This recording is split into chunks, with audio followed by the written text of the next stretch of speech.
कई बारी हावी होता हुआ दिखाई देता है, भारी पड़ता है।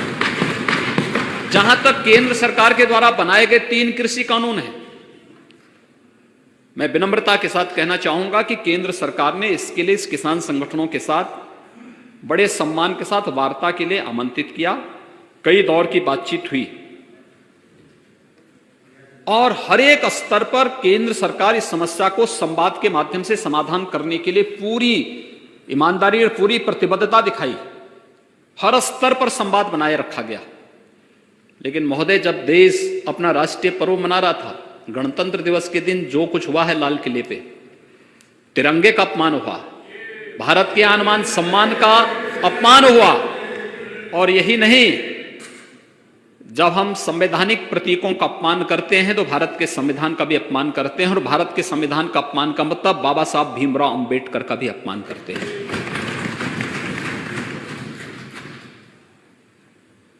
कौन वे लोग हैं जो इस आंदोलन की आड़ में आकर के भारत की छवि को देश के अंदर भी और दुनिया के अंदर भी खराब करने का प्रयास कर रहे हैं? क्या ये साजिश नहीं? जब भारत दुनिया के अंदर अपनी एक धमक के साथ आगे बढ़ रहा है,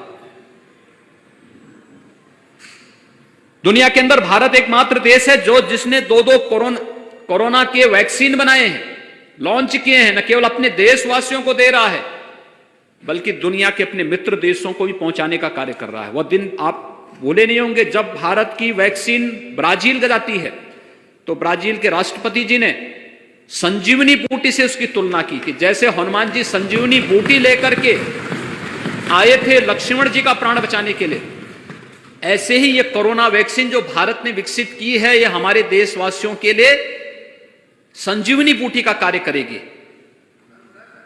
जब ये देश और यानी दुनिया के अंदर अपनी इस धमक को बना रहा है, जब दुनिया के अंदर भारत की एक नई पहचान बन रही है, और जब दुनिया का सबसे ज्यादा निवेश भारत के अंदर आ रहा है, और सबसे अच्छे निवेश के गंतव्य के रूप में भारत एक नई धमक के साथ दुनिया के अंदर जा रहा है, दुनिया में अपनी एक नई पहचान बना रहा है, तब भारत की छवि को धूमिल करने के लिए कुत्सित प्रयास किस रूप में हो रहे हैं, ये किसी से छुपा हुआ नहीं है।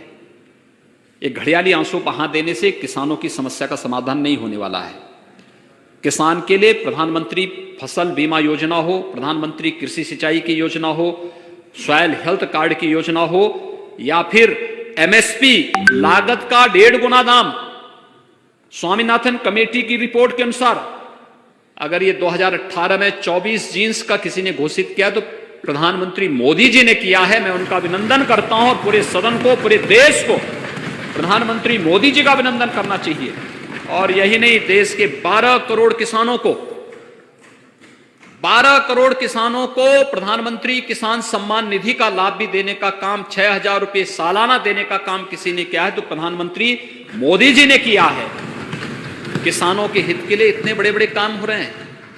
ये 3 कृषि कानून भी उसी श्रृंखला का हिस्सा है। मैं केवल एक उदाहरण आपके सामने देना चाहता हूं। उसमें से एक कानून है मंडी से संबंधित, एपीएमसी एक्ट। ये मंडी की बाध्यता को समाप्त करता है। मैं किसान हूं, अगर मेरी मर्जी आएगी मैं मंडी समिति में जाऊंगा, और मेरी मर्जी आती है कि मैं मंडी में नहीं जाना चाहता, तो कहीं भी मैं अपनी उपज को बेच सकता हूं, अपने खेत में, अपने खलिहान में, या फिर मुझे लगता है कि यूपी में अच्छा दाम नहीं मिल रहा है, मुझे यूपी के बाहर अच्छा दाम मिलेगा, मैं लेके जाऊंगा, मेरी उपज पर कोई टैक्स नहीं लगेगा। ये गारंटी देश के किसानों को ये कानून देता है। लेकिन जो बीच के दलाल हैं उनको बुरा लग रहा है। ये लाभ किसान को क्यों मिलेगा? ये लाभ किसान को क्यों देने का प्रयास हो रहा है? एक छोटा सा उदाहरण मैं देता हूं। अभी 1.5 महीने पहले मेरे पास उद्यान विभाग ने एक कार्यक्रम के लिए मुझसे अनुरोध किया कि एक स्ट्रॉबेरी फेस्टिवल है झांसी में, इसका उद्घाटन करना है। महोदय, स्ट्रॉबेरी फेस्टिवल का उद्घाटन, मैं वहां पर प्रदेश के अंदर चल रहे इस आंदोलन के कारण मैं वहां फिजिकली उपस्थित नहीं हो पाया, तो मैंने उनसे आग्रह किया कि मैं वर्चुअली इसका उद्घाटन कर लूंगा। उन्होंने कहा हाँ, हम चाहते हैं केवल आप उद्घाटन कर लें। तो मैंने वर्चुअली उद्घाटन किया। बुंदेलखंड में स्ट्रॉबेरी का उत्पादन एक नया प्रयोग, एक नया अनुभव। आदरणीय प्रधानमंत्री जी ने अपने मन की बात में उसकी चर्चा भी की। मैंने उस परिवार को बुलाया। झांसी में एक चावला सिख परिवार की एक युवती ने पहले घर की छत के ऊपर स्ट्रॉबेरी का उत्पादन शुरू किया और बाद में 1.5 एकड़ खेती में उन्होंने स्ट्रॉबेरी की खेती प्रारंभ की। एक सामान्य किसान जब अपने 1.5 एकड़ खेती में धान या गेहूं की फसल पैदा करता है तो साल में उसको मुश्किल से दोनों फसलों को मिलाकर के हम देखेंगे तो कुल उसका लाभ मुश्किल से 30 से 40 हजार रुपए का ही लाभ वो कमा सकता है, इससे ज्यादा नहीं कमा सकता। और 1.5 एकड़ की खेती में इस परिवार ने 4 महीने के अंदर कितना मुनाफा कमाया?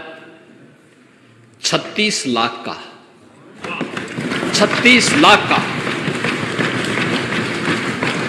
महोदय, यही 36 लाख प्रधानमंत्री मोदी जी हर किसान के जेब में डलवाना चाहते हैं कि जैसा लाभ स्ट्रॉबेरी खेती के माध्यम से एक किसान झांसी के अंदर लाभांश पैदा कर सकता। और वो स्ट्रॉबेरी कहां जा रहा है?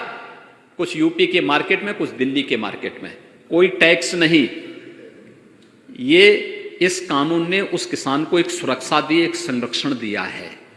और यही बुरा लग रहा है हमारे विपक्ष के मित्रों को जो वॉकआउट करके भाग करके चले गए हैं, जिनको इससे कोई मतलब नहीं, क्योंकि कानून क्या है उनको भी स्वयं मालूम नहीं कानून क्या है, लेकिन बोलना है, विरोध में बोलना है, इसलिए विरोध में बोलेंगे।